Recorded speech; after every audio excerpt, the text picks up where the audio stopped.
How many labs of bombs can this house handle until it's fully demolished? Let's find out.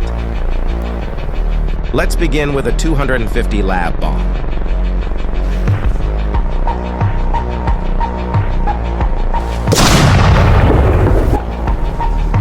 That didn't do a lot of damage. Let's move on to the 500 lab bombs.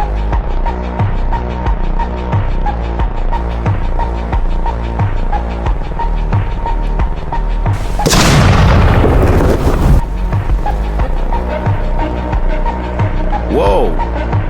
Look at the damage we've done. It's a lot, but we haven't fully demolished the house yet. Let's move on with the 1,000 lab bomb.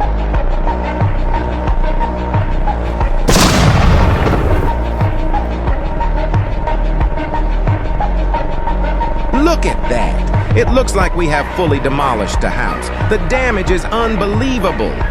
So,